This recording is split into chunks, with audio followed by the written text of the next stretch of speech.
काही दिवसांपूर्वी आमच्याकडे अजितदादा पक्षाच्या काही कागद त्या ठिकाणी आमच्याकडे आली। हा कागद आहे 10/3/2026 national president nationalist Congress party चे अध्यक्ष सुनेत्रा अजित पवार त्यांनी हे पत्र काढलेलं आहे। हे पत्र वाचत असताना काही टेक्निकल गोष्टी त्याच्यामध्ये होत्या, मी ते काही आपल्याला वाचून दाखवत नाही, पण सगळ्यात महत्वाचं जे वाक्य सुनेत्रा काकींनी या पत्रामध्ये वापरलेलं आहे ते आहे, it is also requested that any correspondence made by any person on behalf of the party in this regard between 28 जानेवारी 2026 ते हे पत्र लिहू सर। म्हणजे अजितदादांचा ऍक्सिडेंट 28 जानेवारीला जो झाला त्या दिवसापासून मी म्हणजे सुनेत्रा काकी या अध्यक्ष होऊपर्यंत मध्ये जर कुणी कुठला पत्रव्यवहार इलेक्शन कमिशनला केला असेल तो नल अँड व्हॉइड ठरवला जावा। म्हणजे तो कुठलाही जो संवाद असेल पत्रव्यवहार असेल हा गृहीत धरू नये असं कुणी त्या ठिकाणी लिहिलेलं आहे, तर सुनेत्रा काकींनी लिहिलेलं आहे। मग आम्ही आमच्या लोकांना कामाला लावलं, काही लोकांना विनंती केली, काही आपल्यासारख्या पत्रकारांशी आम्ही संपर्क साधला आणि मग काही माहिती आमच्याकडे आली। ती माहिती म्हणजे अजितदादांच्या ऍक्सिडेंट नंतर 18व्या दिवशी म्हणजे 16 फेब्रुवारी 2026 त्या दिवशी एक पत्र अजितदादांच्या पक्षाकडनं हे इलेक्शन कमिशनला देण्यात आलं। त्याच्यामध्ये सह्या कोणाकोणाच्या आहेत? प्रफुल्ल पटेल, सुनील तटकरे आणि ब्रिजमोहन श्रीवास्तव अशा 3 लोकांच्या सह्या आहेत। आणि त्या सह्या कशावर त्यांनी केलेल्या आहेत? एक तर त्यांनी खोटं सांगितलं की त्यांचे जे कॉन्स्टिट्यूशन आहे, एक प्रत्येक पक्षाचं कॉन्स्टिट्यूशन असतं, हे बदलण्यात आलेलं आहे आणि त्याच्यामध्ये जे कार्याध्यक्ष असतील, नॅशनल वर्किंग प्रेसिडेंट, यांना पक्षाचे पूर्ण अधिकार त्या ठिकाणी दिले जातील।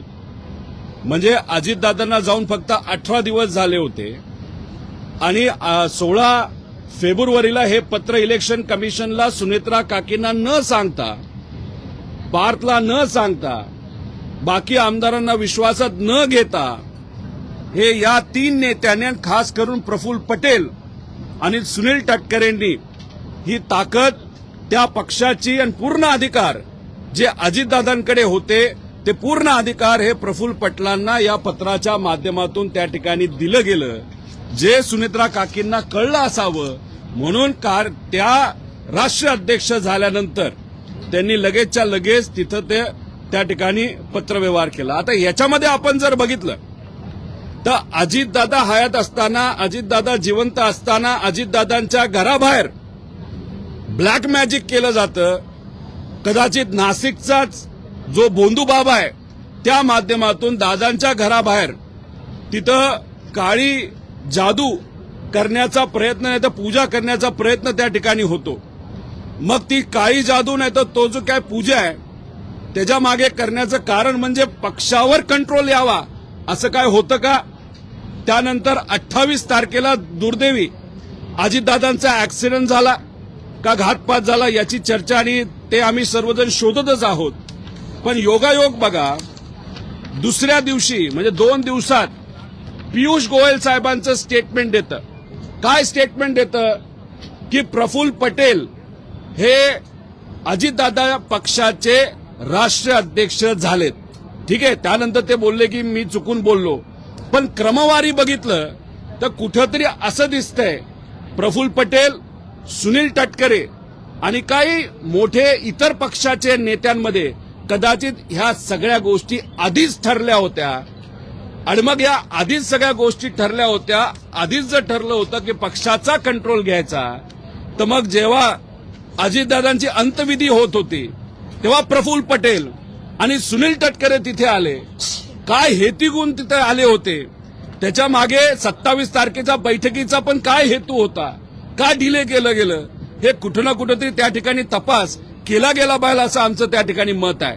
त्यामुळे हे सगळे डॉक्युमेंट सोशल मीडियाच्या माध्यमातून मी आपल्यापर्यंत आणेलच, पण हे कुठेतरी सिद्ध होतं की प्रफुल्ल पटेल आणि सुनील तटकरेंना पक्षाचा ताबा घ्यायचा होता.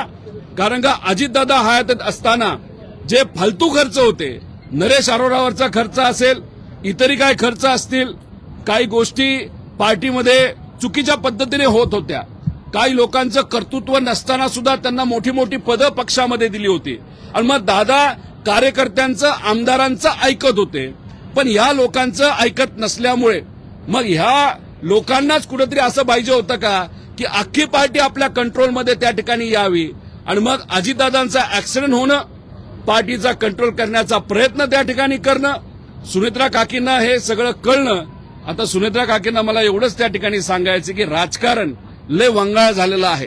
अवतीभोवती जी कोणी लोक आहेत त्यांच्याबद्दलची काळजी आपल्याला घ्यावी लागेल. कार्यकर्ता, पदाधिकारी, आमदार हे आपल्या सर्वांसाठी महत्वाचं आहे. आणि मला जे कळतंय अधिवेशनामध्ये दादांच्या ऍक्सिडेंट बद्दल 1-2 आमदार सोडले तर कुठलाही आमदार तिथं बोलला नाही. कारण सुनील तटकरे आणि प्रफुल्ल पटेल यांनी सांगितलं होतं की अजिबात दादांच्या ऍक्सिडेंट बद्दल त्या ठिकाणी तिथं बोलायचं नाही. जय पवार सुद्धा प्रेस कॉन्फरन्स घेणार होते, ती प्रेस कॉन्फरन्स का नाही झाली? जय लढणारा आहे, शेवटी पवार आहे, मराठी माणूस आहे, पण मग त्याचा आवाज दाबण्याचा कुणी प्रयत्न करतंय का? ती प्रेस कॉन्फरन्स का होत नाही?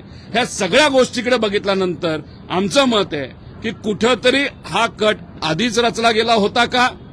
त्यानंतर पार्टीवर कंट्रोल करण्याचा हा कुठला तरी हेतू काही लोकांचा होता का? आणि मग दादांचा ऍक्सिडेंट, मग ह्याच्यात म्हणून आम्ही सातत्याने म्हणतोय की क्रिमिनल इन्व्हेस्टिगेशन त्या ठिकाणी व्हावं आणि क्रिमिनल इन्व्हेस्टिगेशन व्हावं यासाठी एफआयआर होणं महत्वाचं आहे.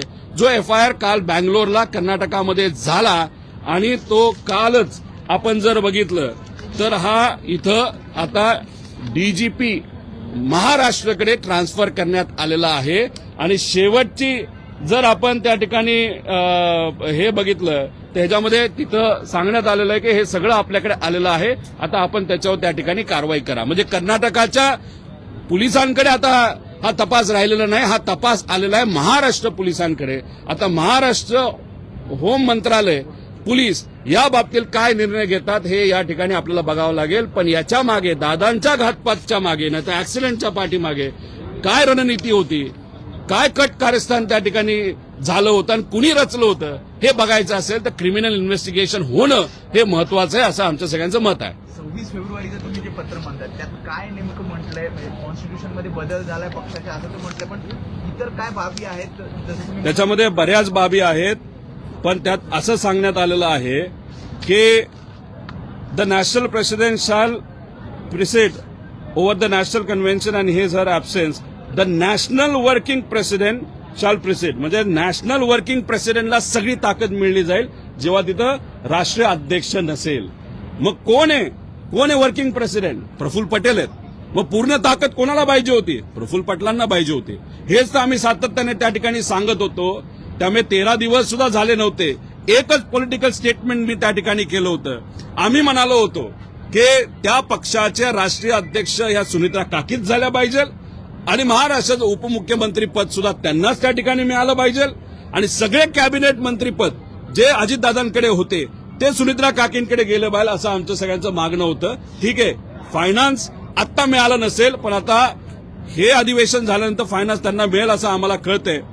याच्यासाठीच आम्ही मागणी केली होती, कारण या लोकांवर दादांचा ज्याच्यावर विश्वास नव्हता, प्रफुल्ल पटेल आणि सुनील तटकरे यांच्यावर आमचा सुद्धा त्या ठिकाणी विश्वास नव्हता आणि म्हणूनच तिथं ते स्टेटमेंट आम्ही केलं आणि आमदारांनी प्रेशर टाकलं. त्याच्याच बरोबर 35 आमदारांनी प्रेशर टाकलं. बाकीचे कुणी लिहिलं नसेल ती वेगळी गोष्ट आहे.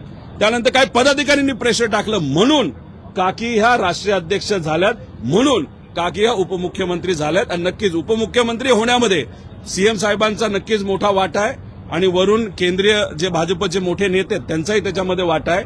पण राष्ट्रीय अध्यक्ष होण्यामागे फक्त कोणाचा वाटा असेल तर काही 35 आमदार आणि पदाधिकारी, या लोकांना जे करायचं होतं, पक्षाचा कंट्रोल जो घ्यायचा होता तो मात्र त्या ठिकाणी त्यांना तिथं घेतला आला नाही. जय पवार यांची पत्रकार परिषद दाबली गेली असं वाटतं.